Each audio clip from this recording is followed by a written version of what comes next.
Good afternoon, all, ladies and gentlemen, and my respected participants and attendees for this 2.5 edition. That is the 5th edition in our second series. That is why it is called 2.5. Today, Monday, 14th of April, 2025, the monthly webinar for Researchment Academy, where we'll be looking at writing for high impact journals, essential strategies for clarity, rigor, and success. You all recall that 2.4, we discussed the strategies and approaches to addressing feedback from reviewers. So this is an upward movement in a way to want to ensure that a lot of us want to publish. We have particular interest in where we want to publish. A lot of universities today will tell you that we are looking for Q1 journal, Q2 journal, Q3 journal. Some universities, if you are going for promotion from senior, maybe to even senior lecturer, not to talk of to associate professor, they'll tell you that don't bring journal that says volume 1, volume 2, volume 3. In fact, some universities that are big will tell you up to volume 8 because they want to see them as they are just starters. All these means that we also have to be mindful of where we publish. And on this note, we have gone throughout the world to look for who is best qualified to tell us how to dance around these and how to be better in what we do. And we're able to find the best person that can do it. You will meet with our presenter for today very soon. She's Dr. Ngozi Adeleye. She'll be introduced more properly to us, but sincerely, it's not easy to find her. But thank God we're able to do that. So on this note, I want to welcome all of us to this program. It promises to be very, very exciting. I want to welcome you from far and near, especially those of us who are very regular at this program, where we give back the little we know to the research community so that all of us can be better than what we have been. And I pray that today's own will not be different from what we have been achieving. So once again, on behalf of Researchment Academy, the management and the team, I want to welcome all of us to this program. I am your host, Adeleye Olaiwola Isa. Hello, everybody. Welcome to RAW2.5. It is my honor to present to you our guest speaker, who goes by the name Dr. Bosede Ngozi Adeleye. Dr. Ngozi is a researcher and a lecturer in the Department of Economics at the University of Lincoln and a member of Lincoln International Business School in the UK. She is also a career banker, having worked in various capacities in the banking sector for over 12 years across 4 banks. Dr. Ngozi also has had the opportunity to lecture at the Covenant University in Nigeria, where she taught economics and econometric courses to undergraduate and postgraduate students. She is an accomplished lecturer. She's an accomplished researcher and has authored over 120 publications, comprising journals and book chapters. Our research interests revolve around issues related to sustainable development goals. She is affiliated with over 50 institutions, both local and international, via remote research collaboration using social media platforms like Facebook, Twitter, and WhatsApp. She is a content creator and the founder of Crunch Econometrics, a digital platform designed to teach hands-on applied econometrics. Please join me as we welcome today Dr. Ngozi. as she presents to us our wonderful. Thank you so much once again, Researchment Academy. Thank you, Dr. Fadula Issa. Thank you, Glintplus family, for reaching out to me, for giving me this time and this chance to talk to fellow colleagues, researchers across the world. I don't always take these kind of opportunities for granted. Never, never. I never take it for granted. So thank you, thank you, thank you for having me. Today, we are going to be real, we are going to be practical, and we are going to be learning how we can write for high impact journals and what are those essential strategies for clarity, the rigor required, and how we can be successful. I have up to 40 slides here, so let's see how we can go in the next 25 minutes. Thank you. First of all, please, can you hear me? Please, can you very hear me? well, very well, very well, okay, very clearly. Thank you, Doc. All right, so we are going to dig in with journals and classifications. Institution-based journals, you can see them on the screen. Bottom line, these are journals that spring out of institutions, okay? So the bulk of journals you see in the likes of ABS database, Elsevier, are coming from institution-based journals. These are basically academic publications established, supported by specific institutions or universities. And I put some examples on the screen for you to see. For instance, my university, University of Lincoln, we have the Impact Journal. Adeleye University has the Adeleye Law Review. Anyang University Seoul in Korea, South Korea, has the Journal of Economic Research. Cambridge University Press has the China Quarterly.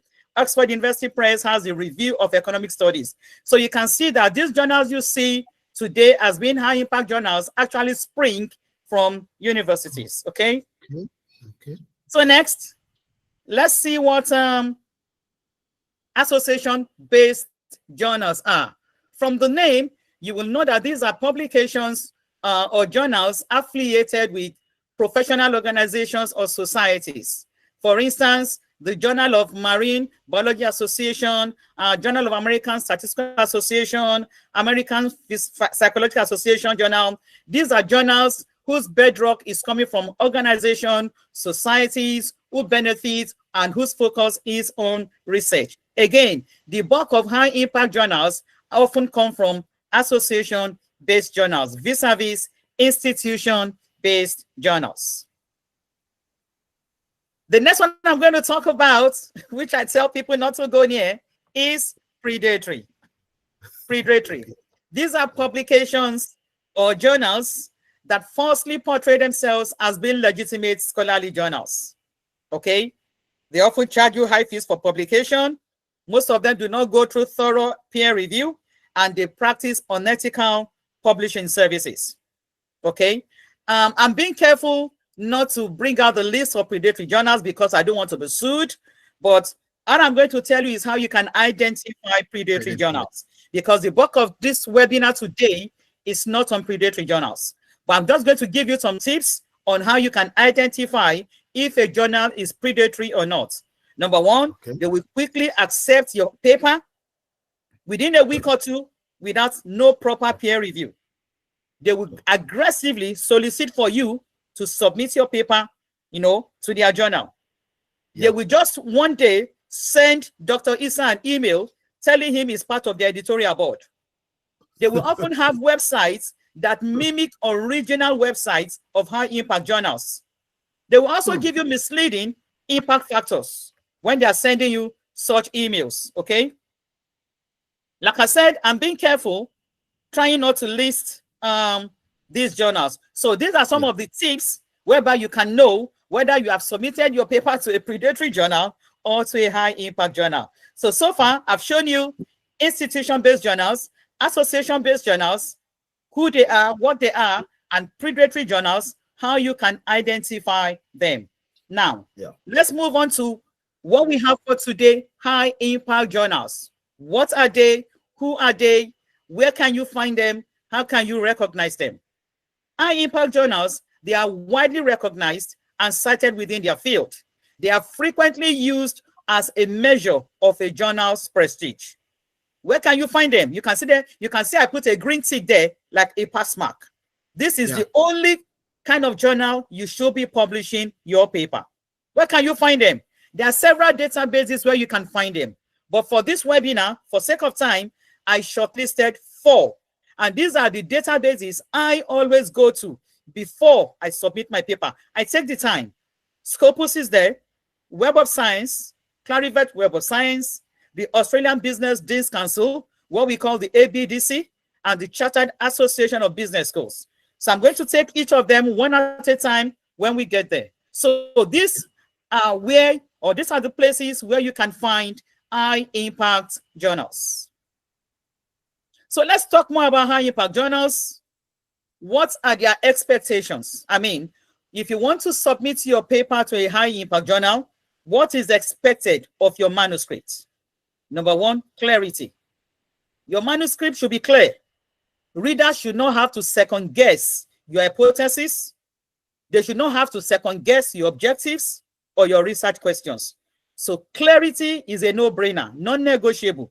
Be as clear as possible. Be as clear as ABCD, such that a non-technical person can understand what you are writing. Number 2, rigor.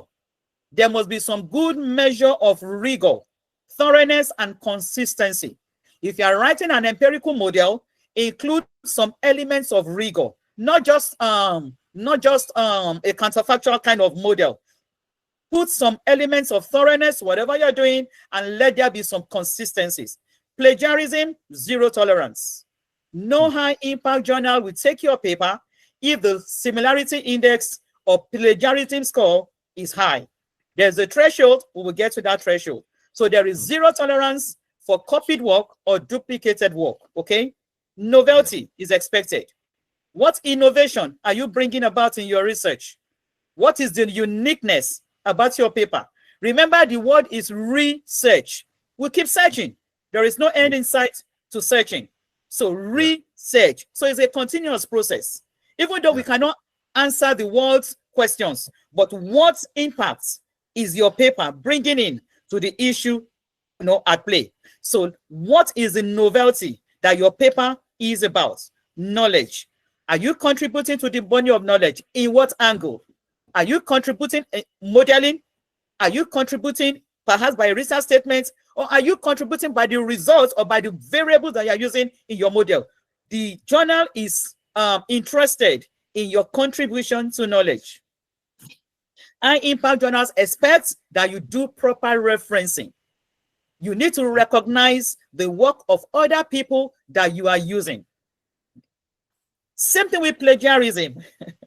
High impact journals have 0 tolerance when you don't do proper references. In other words, you are claiming other people's work to be yours, even if you did it innocently. 0 tolerance for that. Lastly, number 7, they frown against excessive self-citation. Some of them put a benchmark. They will tell you, we don't want to see maybe not more than 3 of your papers being cited. Some may say 5, some may say 7. Okay, so excessive self-citation is considered unprofessional. So moderation is advised. You want to cite your own paper, please do it with moderation. Okay, so these are some of the expectations of high impact journals. Now, what are the tips? There are so many tips, so many angles to it. Okay, I think I put, let me see how many points that I put here. 7, I put 8 tips. So let's start with the first one. For anyone to be able to publish in a high impact journal, you can't do it by yourself. You need to find yourself a mentor with a track record of publishing in high impact journals. When I began my active active publishing in 2020 thereabout, I already found myself a mentor in 2018. I wrapped up my PhD in 2018. So I went on ResearchGate and I was able to find someone whose research is within what I was working on, and I grabbed that person as my mentor. As at that time, this guy I think he's a Sierra Leonean. He has over 200 papers to his credit as at that time. So I took him as my mentor. So you need to find yourself a mentor that has a track record of publishing, not just in any kind of journals, but high impact journals. Another tip, you need to find yourself a captivating topic. And when people ask me, Crunch Queen, what's the captivating topic? I tell them, get one of the 17 UN SDGs.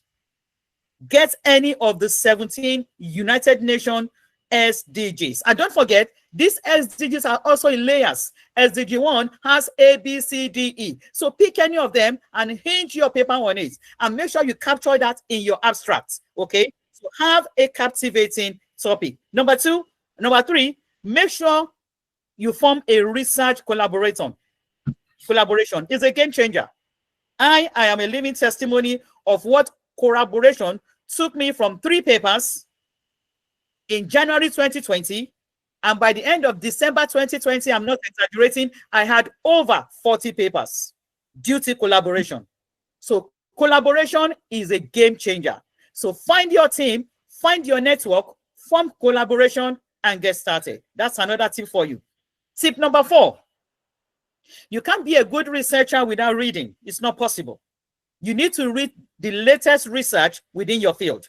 So I always tell people within my network, read a minimum of 2 articles every week. 2 articles every week within your research. Get to know the latest. What is the latest methodology? What is the latest question? What is the latest gap? And I always tell people, benchmark papers within 2020 to 2025. You can even benchmark only 2024 papers if you want to be very, very current. Okay, so get at least minimum, not maximum, minimum of 2 articles every week and just digest. Another tip, create a plausible argument.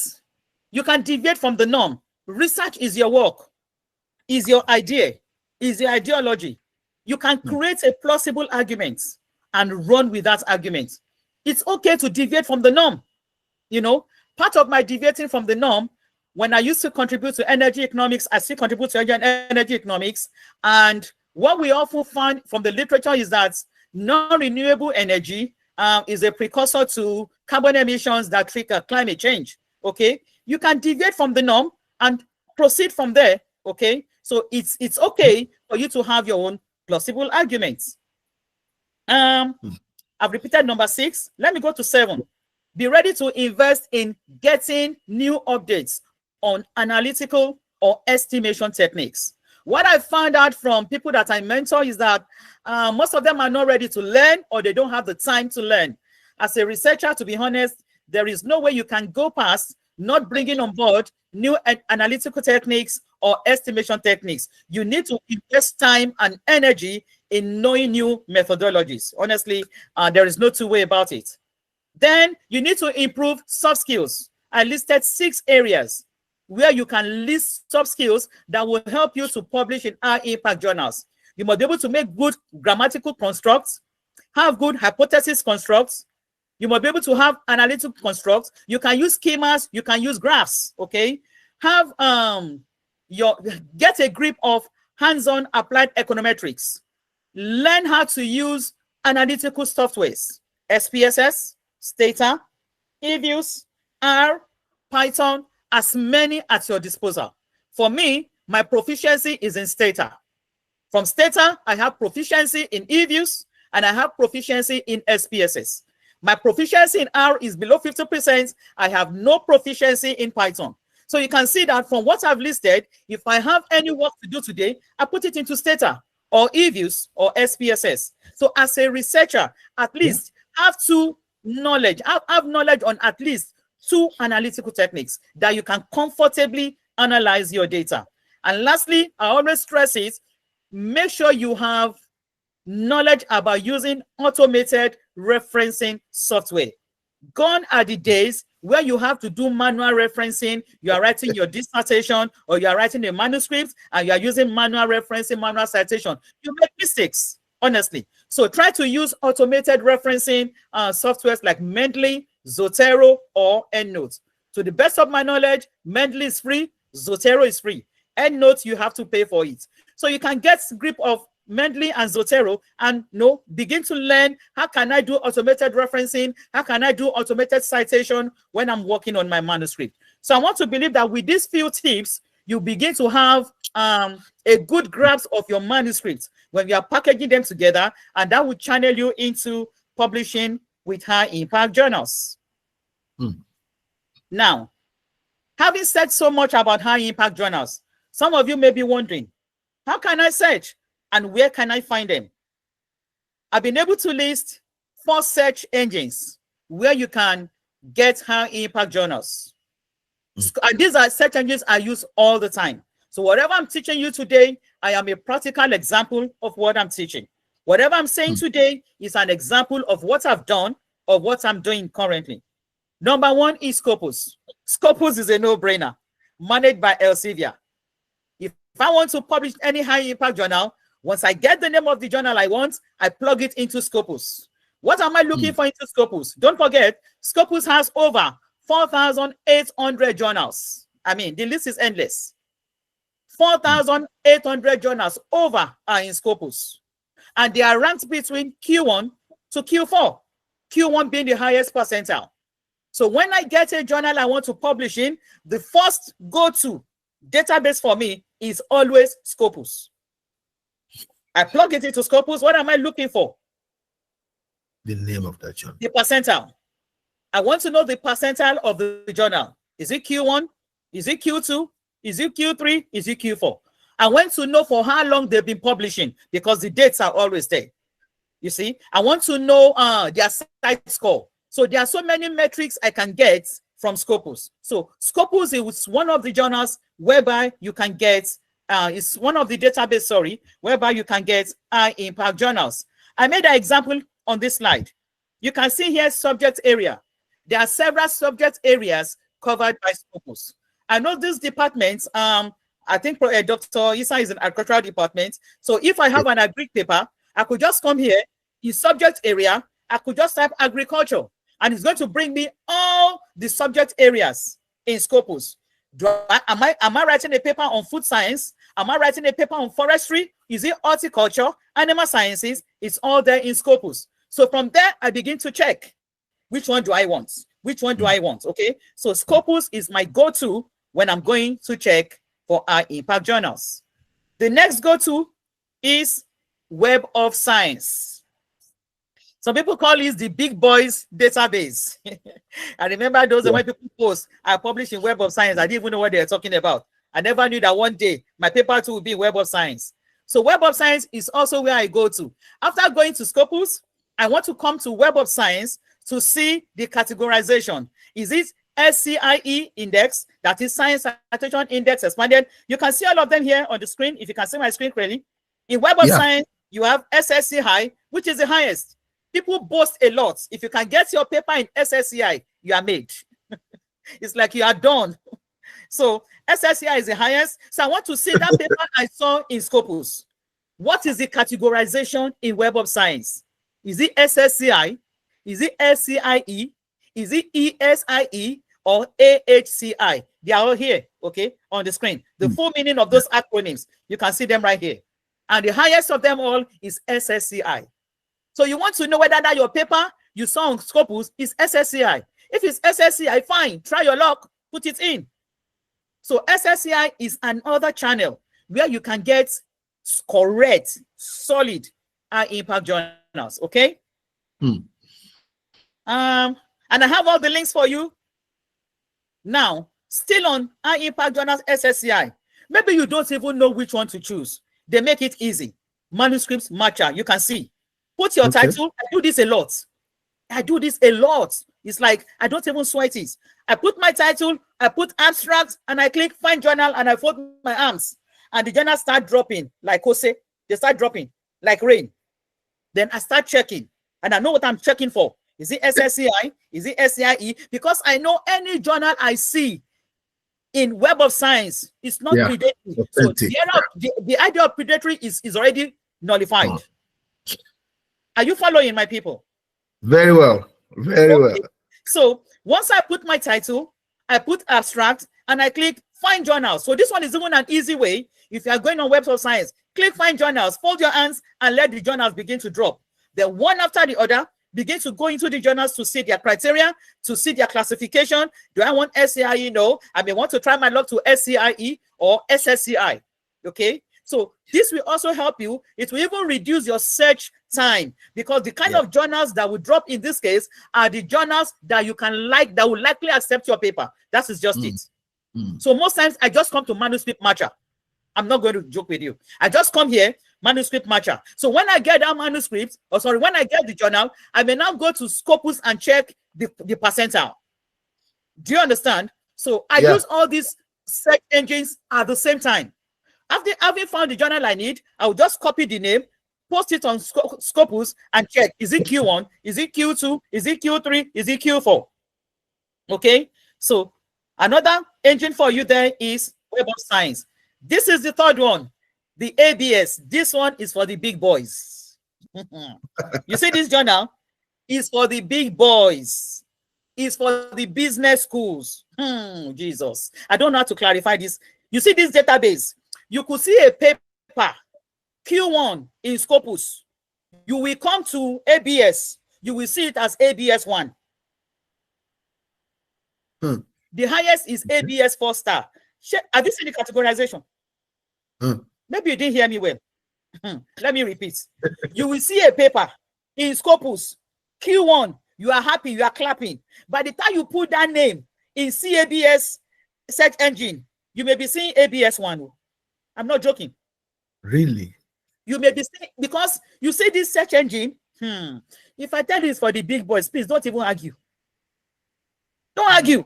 It's strictly for, oh Jesus, it's strictly for the best of the best. Interesting.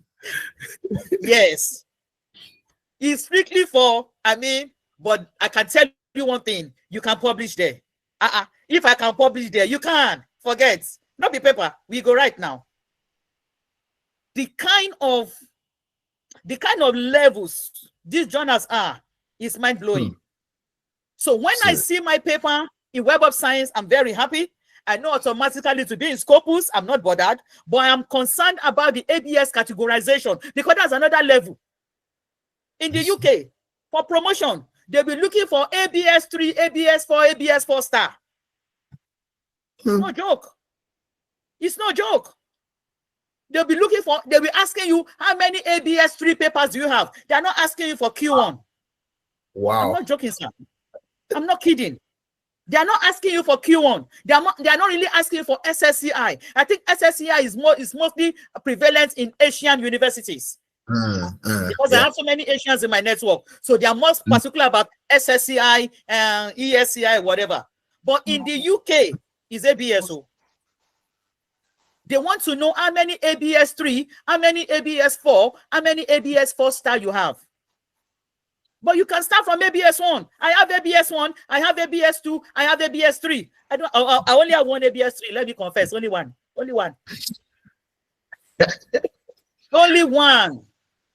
And that ABS 3 is a story for another day. The kind of revisions we did. Jesus. But I have ABS 1, I have ABS 2, and I'm still very, very happy. At least I'm in the ABS family. You can be there too. Yeah. It's better for you to have ABS 1 than for you to throw your paper in a predatory journal. I call predatory journals newspapers. Please don't publish in a newspaper. Don't waste your time. Yeah. I tell my teammates, we are not in a hurry to submit. Let's get a good journal. I'm not going to waste my time and effort and say because I want to publish, I'm going to throw my paper away. Once you publish in a predatory journal, your paper is gone. I have a predatory publication. I have it. I lost one of my high-priced paper to predatory because of high similarity index, and I was the cause. I'm going to tell this story when I get to that point. I lost good paper to be. I don't even cite it. I'm not joking. I've never, since 2020, I don't cite it. So please, it is better for you to have ABS 1 than for you to go and throw your paper in that predatory journal that promises to publish your paper in 2 weeks. Please don't do it. Yeah. So for emphasis, ABS is for the big boys. You can see I said preferred by business schools. All business schools worldwide, they're gone for ABS classification. Let's move on because of time. Now, the last database I always check is the Australian Business Deans Council that we call ABDC. ABDC is ranked A star to C. Okay, so this is another place. Once I've gotten my journal, I've gone through Web of Science, is there. I've seen the classification, maybe it's SSCI or ESCI or SCIE. Well, I'm happy. I go to Scopus. I've seen the percentile. Well, I'm happy with that again. I come to ABDC. What am I looking for in ABDC? I want to see the ranking. Is it A star? Is it A? Is it B or C? ABDC is also very strict in ranking. Very, very strict. Almost as strict as ABS. I'm not going to kid you. I don't have any ABDC A star. I don't have it. See. But I have ABDC A, maybe 1 or 2. I have B. I have C. Now C plenty pass. Now C plenty. So it is always good for you to get even on the lowest than for you to throw your paper on predatory. Like I told you, I'm going to be as real as possible. Anybody can get into these high impact journals to publish. All you need to do is to raise the bar. You have to. You have to raise the bar. We'll get there. Don't worry. Let's move to the next slide. Yeah. So this is still on ABDC. You can see the categorization. You have the title. It shows you your publisher. The field of research, that is the code. That may not be relevant. The rating is what you need. The rating is very crucial. You may want to do a trade-off. Will you rather publish in A star or in a C? If I say that my paper is as good as A star, why not? I put it there. The worst they can do is to reject. The worst. I always tell my people in my team, if I got to this level, now I'm so bullish when it comes to submitting. Once I know my paper is good, I throw it into A star. The worst you can do, I tell myself, Ngozi, they will return it. Then when they return it, I can send it to a B category, then to a C category. So that is the level I brought myself to. Do you understand? So don't ever be afraid or intimidated in publishing in impact journals. You can get in. So you can see the categorizations. So this one gives you a peace of mind that you are not publishing in a predatory journal. Okay. So this is the fourth search engine where I go to check for high impact journals. There are other platforms I use, depending. If I want to publish, maybe if I want to send my manuscript to a Springer journal, I will just come here, use the Springer, find my journal, and I put it there. When you click on these links, it will give you the chance to put your title and your abstract, and it will set for journals in Springer. If my mood wants to publish in a Taylor and Francis journal, I click on the Taylor and Francis journal finder or journal suggester. It will require you to do the same thing, put your title, put your abstract, and it will give you all the journals within the Taylor and Francis journals. Same thing Emerald, same thing Wiley. These are, I think I'm biased with these people and with these journals. So these are my 4 favorite journals where I love to publish. There are also good ones, don't get me wrong. But if I want to publish any of them, I will just go there, journal finder. If I don't want to stress myself, I will just go there, journal finder, Emerald. It will bring me to the link. I put my title, I put my abstract, and I wait for you to give me suggested journals within the Emerald family. Same thing Springer, same thing Taylor and Francis. So if you don't want to go to the route of the 4 search engines I just showed you, you can use any of these. Again, you will still need any of those 4 search engines I showed you. Why am I saying so? Once you're able to identify, for instance, maybe a Taylor and Francis journal, you can copy the name of that journal, then take it to each of those 4 and look at their standing, look at their metrics. Is it Q1? Is it Q2? Is it SSCI? Is it ABS3? Is it ABS4? Is it ABDCA? Because you need those information. You need those information to also put on your CV. I publish in, I have 3 ABS journals. I have 4 ABDCA journals, no things like that. So you need the metrics of these journals too, beyond you just publishing there, okay? So you need them. Yeah. Now, how do you select the right impact journal? How? What do you need to look out for? There are so many ways, but based on my years of publishing, I listed 4. I listed this 10, sorry. I always take the time. Okay. I'm never in a hurry to read the aims and scope. You know why? I learned from experience. I've had my papers, manuscript rejected because it is not in line with the aim and the scope of the journal. So since 2020, I always take the time to read from beginning. I don't care how many pages, I will read it. Once I'm satisfied it's within my manuscript, I submit. 2, consider if researchers in the field might be interested in your study. So look at the the journal scope, see whether researchers in that field may be interested in the topic that you have covered. Verify if your target journal can accept the type of manuscript you want to publish. Some of them have limitations. So check. Maybe there are some topics they don't want to cover. You can always look beyond the impact factor, but that is very difficult because we always want to publish in journals with high impact journals, okay? So that number 4, honestly, even me, I've not been able to go beyond that. Once I see a high impact factor, I want to push my paper into that journal. Then check the time of publication. Some may say 3 to 6 months. Some may say 6 to 1 year. See whether you can wait. Maybe you need a shorter time or you can wait for a long time. So check the time of publication. Check whether it's open access or whether it's subscription based. Some open access are free. Some open access your university will have to pay for. Subscription simply means you are surrendering your copyright, which is fine. Most of my papers are subscription based. Also find out if you have to pay a non-refundable submission fee. I have never supported anyone to do this. Number 7, why should I pay to submit my manuscript when they are free, when there are thousands of journals that can take my paper free of charge? And it's non-refundable. So number 7, I will never advise anyone to pay. So if it is a non-refundable submission fee that is required, no, just move on to another journal. Check the instructions for authors thoroughly. Look at the conditions for authors, okay? Maybe some journals are very restrictive. Some don't want more than 3 authors. Some don't want more than 4 authors. And maybe your paper, you have 5 authors. What do? So that means you cannot publish there. So check the instructions for authors. Consider the peer review process, okay? Is it double-blind review? Is it single-blind? Check. Any article processing charge and who pays? So these are some of the hints that will help you in selecting the right journal for your manuscript. We are moving on to drafting, checking plagiarism, and now you can format your manuscript.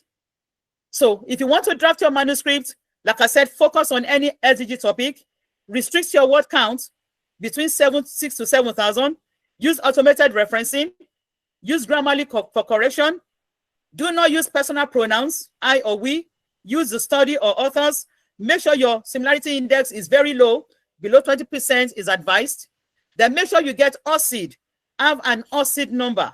That is the number that identifies all researchers.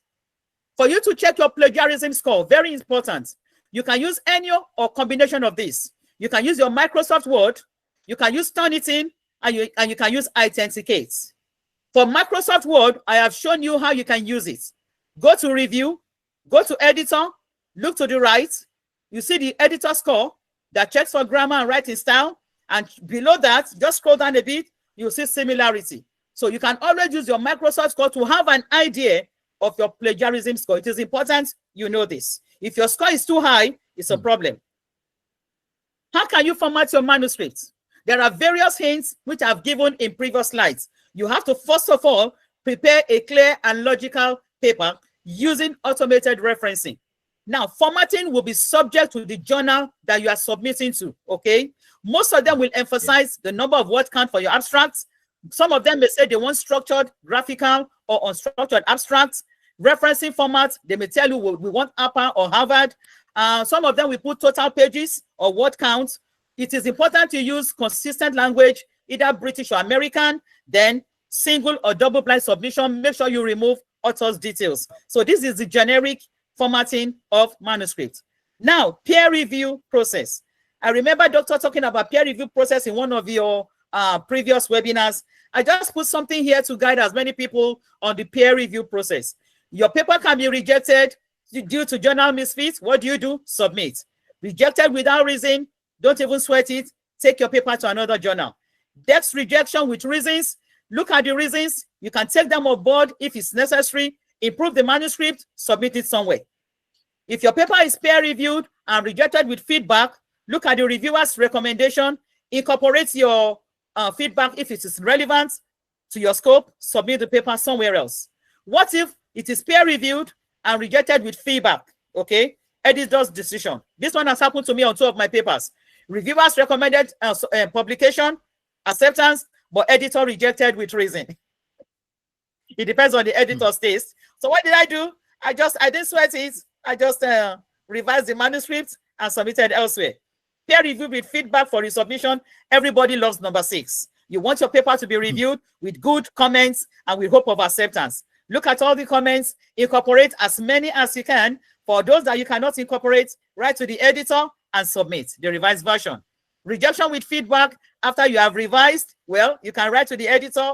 Why did you reject after I've done all the needful? If they still insist your paper is not quality enough, don't sweat it, send it somewhere else. If you have conflicting comments from reviewers, that is a serious problem, and it is very, very common. It can bring a lot of confusion. What do I tell my people? Let's examine all the comments. Let's incorporate those relevant. Let's throw away those that are not relevant and politely, include a letter to the editor telling him what we've done. And some reviewers may tell you to put as many as 20 to 30 papers in your revision.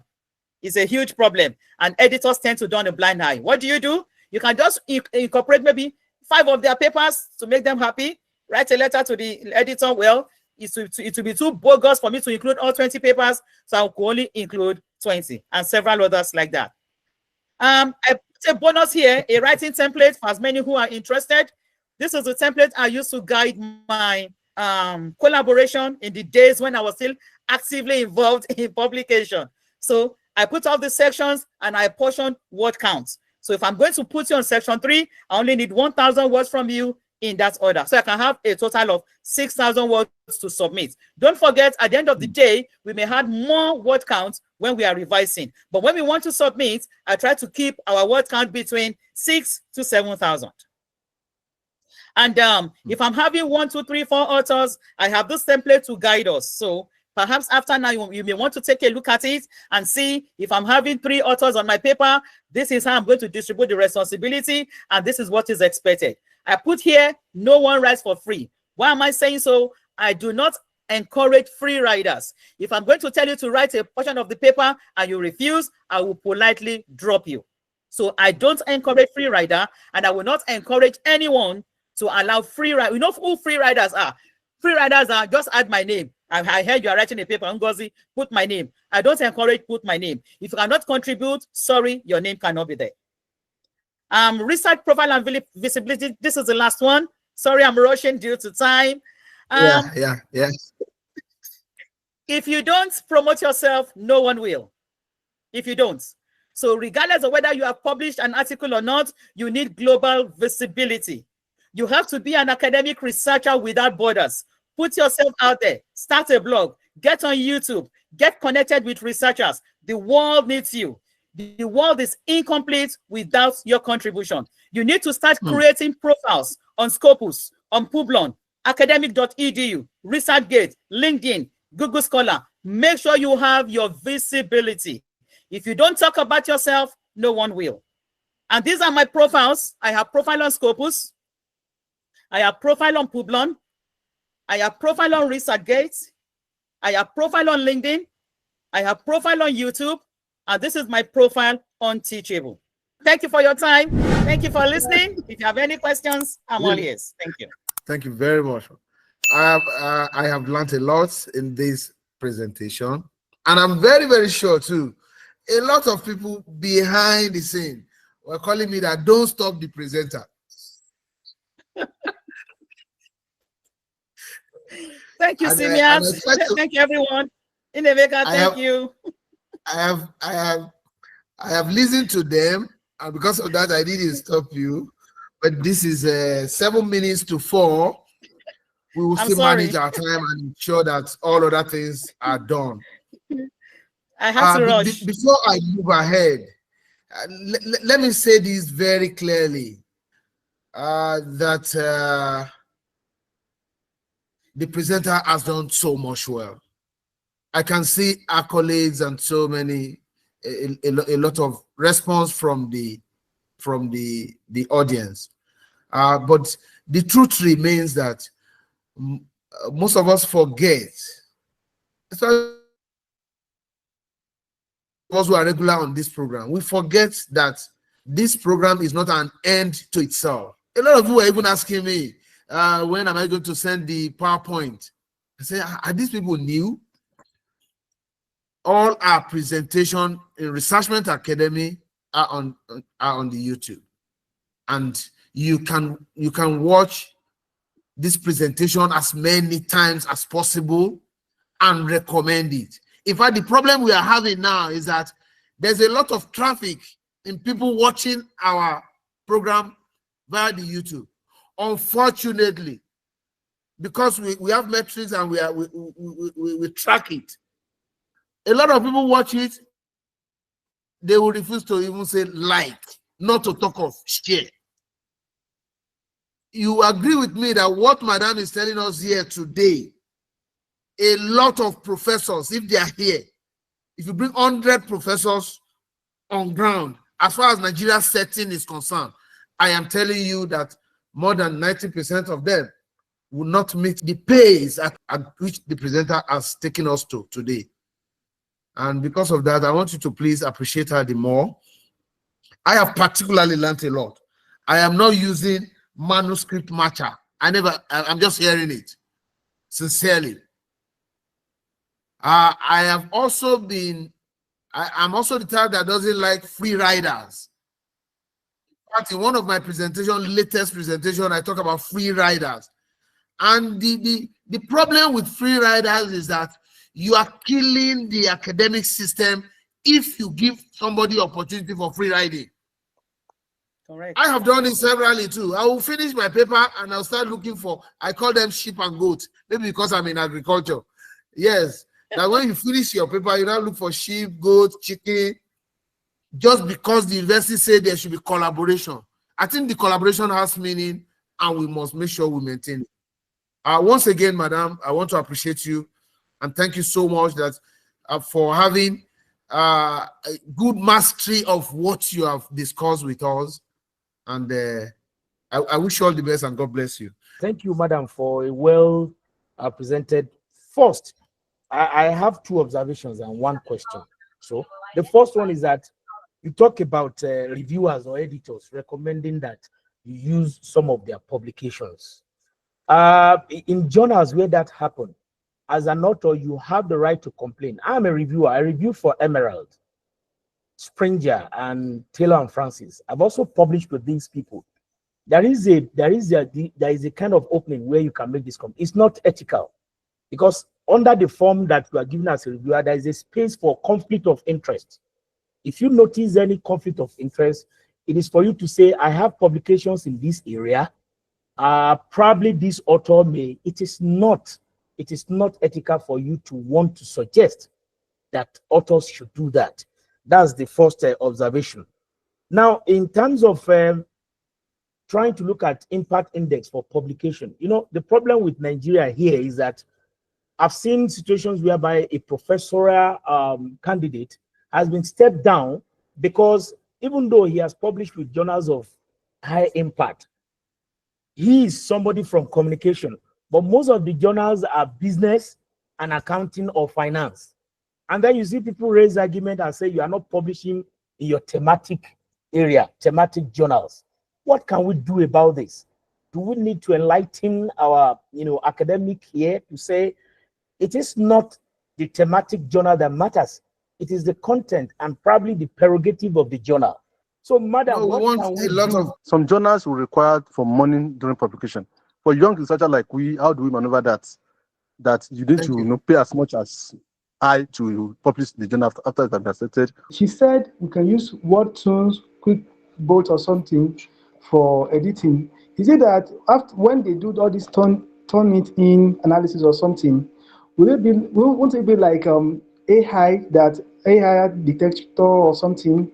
That's one. Please, is there any journal that has low or no APC? I want to know the criteria for the ranking on ABS and Scopus. That's one. To know how to get a peer reviewer. I observed that you focus more on quantitative statistical tools. I was now trying to find out that some of us that write on qualitative methodologies will use some other tools. Is that not? Is that a gap for us in high impact? All right, let me start with the last question. Because I'm more of a quantitative researcher, you have to teach what you know, okay? And I have colleagues who are qualitative researchers, okay? So I'm going to say both quantitative and qualitative research tools are admissible. We have so many journals who are based on qualitative research, Okay, so get one article, look at the quantitative methodology. If you have the tool, it gives you the confidence that if this person can publish in this paper, then I also can publish. So that's gone. I've checked that. How to write manuscript with high quality. How I started was that I picked a high quality journal. I looked at the way the guy structured this paper. I looked at the data. I think the paper, my first breakthrough paper was on inequality, and I think it was on Europe. I don't remember the scope anymore. And I said to myself, if this guy could publish here on Europe, I can do the same thing on Africa. And I did on SSA. So all I did was just look at the way the person wrote, the kind of English, the way they were writing. That's for me to write my own now. And I was having rejections. Before I was having desk rejection, but after a while it was going for review. Then I know I was making progress. Then from review I was getting okay, correct, and yeah, I was getting there. So if you want to break through, get your choice paper, a paper you are benchmarking. Look at the English, look at the structure. I'm not saying copy verbatim, adapt. Adaptation is not the same as adoption. Adapt the style, because that is the style for our impact journal. Then use it. Okay. How to get a topical issue from SDG? Very easy. Very easy. I am income inequality poverty writer. So many articles on income inequality. Section 10 of SDG or SDG Goal 10. And there are so many subsections. Pick one of the goals that suits your thematic field and look at which subject can I cover. It's very easy. The SDG goals are very, very broad. Very boring. Very, very broad. There are so many angles that you can cover. There's no criteria. I don't have the criteria for the ranking of the ABS, Q1, or ABDC journals. To be honest, I'm not bothered. I'm not really concerned about how they are ranked. What I'm mostly interested is in the ranking of the journal I'm publishing into. But I want to believe that there's a credible criteria for those ranking. Okay, for the person that asked that question, I really have no idea how they are ranked. So many journals. Okay, how can I know journals with no APC? That is article processing charge. Those who ask you for payment. There are so many journals that will publish your paper on subscription based. They will ask you, do you want to publish as open access or subscription based? I, for one, because I don't want to go through the stress of my institution trying to pay and writing paper, carrying one file from one table to the other, I will just indicate subscription based. And I'll just submit my copyright, and that's it. So if you don't want to have any headache about payments, just indicate subscription-based, and that's fine. Okay, that means people will have to pay the journal before they read your paper. That's fine with me. So, and there are so many journals that offer that. Okay, Turnitin is for plagiarism. It's not an AI. I don't know whether to call it AI, but I would say it's a plagiarism check tool. Okay, it checks you the extent of how your manuscript is similar to an existing publication. That is, to the best of my knowledge, what Turnitin does. So I will not classify it as an AI tool. I will classify it as a plagiarism checking tool. How do we pay? Okay, somebody also asked, how do we pay as researchers when journal asks us to pay? Again, my answer to you, just indicate publication as subscription or subscription based, because you don't have the money, and because of the exchange rate global crunch going on all over the world, you don't want to take your institution through that channel because they're really expensive. Some are charging as high as £1,500, $2,500 is a lot of money. So why would you want to take yourself or your university through that? Just give them subscription. Somebody, one way or the other, your paper will still be read. So what the heck? So just indicate subscription and move on with it. Now, for what my doctor said, the first person that said how to publish in thematic areas. Sir, I'm going to be blunt with you. Publishing in your thematic area is very crucial because they will question your authority as a researcher. They will question it. If I'm in, I don't know, if I'm in journalism and I'm publishing in history, they will ask me what's my problem. It means, sir, just stay in your lane. You need to publish in your thematic area. You need to show an authority in the field. Honestly, sir, it's not negotiable, to be honest, sir. You cannot forget yourself. I cannot be an economist and I'm publishing in accounting and finance. They will ask me, Ngozi, what kind of researcher are you? You've not proved yourself to be a researcher. It's the truth, sir. There's no other way I can say it, and we need to say it the way it is. The reviewer requested for adding their paper. Sir, I have stories to tell on that number 1 point. I had one of my papers reviewed maybe 2 years ago. I'm not exaggerating. The guy listed 25 papers. I'm not exaggerating. Because he listed 25 papers. And you know, among the papers he listed, how am I saying he? Because among those papers, two of them was a sole author. So the moment I saw it, I knew he was the one. You know what I did? I just went to LinkedIn. I went to look for him. I'm telling you what I did. Because my paper was as good as, I knew my paper was good. He was the third reviewer. Reviewer A passed me. I did all the correction. Reviewer B is old. He put 20. I say you, Lopa. The moment I saw his name, I just copied it, took it to LinkedIn. I said, okay, you are the one. I just sent him a message. I said, thank you for reviewing my paper. He was shocked. I said, boss, your request for 25 papers is overblowing. Can you allow me to review just 5? Because people will question even your authority. Is it your paper that I have to put 25? I was polite, but he knew. He now said, okay, Ngozi, it's fine, it's fine. 5 is okay. I said, oh, so you know 5 is okay before. So you know, and you now listen to 25. You know why? Editors is on a blind eye because they also want the paper to be published. So editors hardly checkmate reviewers. I have so many experiences. So because he had documented 25 papers, I need to tell the editor why I could only use 5. And I didn't want to implicate him that I have reached out to him through another medium. So I had to find a way to package and say, okay, editor, I could only use 5 because 25 is excessive. Kindly inform the reviewer. You know, I just managed that angle. But I was able to connect with the reviewer. But you were lucky. You were lucky to identify the reviewer. Dog. Yes, because out of the 25, Dr. Isa, out of the 25, Dr. Isa, Dr. Isa, out of the 25, 2 you were a sole author. So that means he's the one that reviewed my paper. So that was how I got to know. It's time to reward our presenter. Unfortunately, we have not been using dollars, no euros, because we don't even have. It is our own way of, getting back to the research community, the little that God has bestowed on us. Thank you. And for those of us who have that mentality, which we have seen clearly in Dr. Adeleye, I know that this certificate is better than converting it to any amount of dollar. On that note, I have the honor as director of Researchment Academy. Thank you, Researchment Academy appreciates Dr. Bosede Ngozi Adeleye. Okay. For exceptional contribution.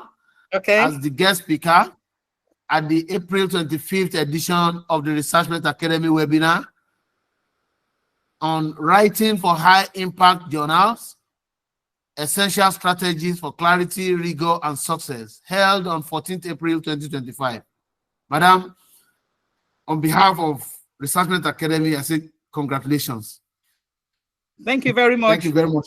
And thank you very much. I humbly accept this certificate, and it's a real honor to be part of this webinar and to be the guest lecturer. I really appreciate everyone.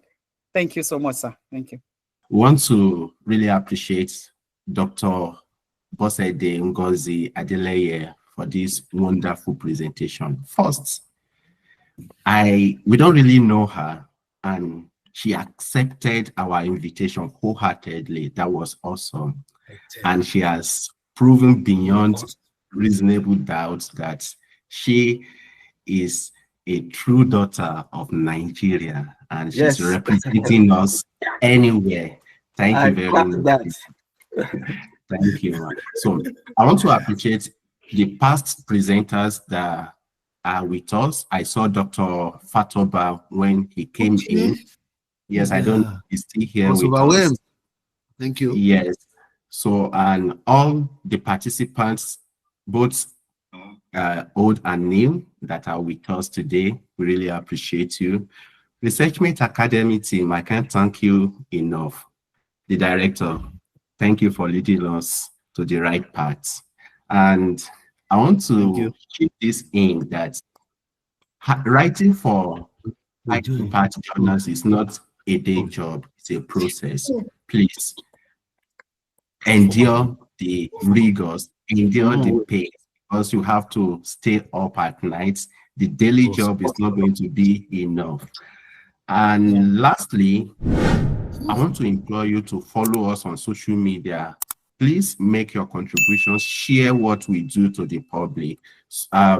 We had a question that requested that we do it at large for professors. There is not how we can get to everybody on our own, but you have your own contribution to make. Please help us. Thank you very much. See you April 8th. We are coming back with another interesting topic.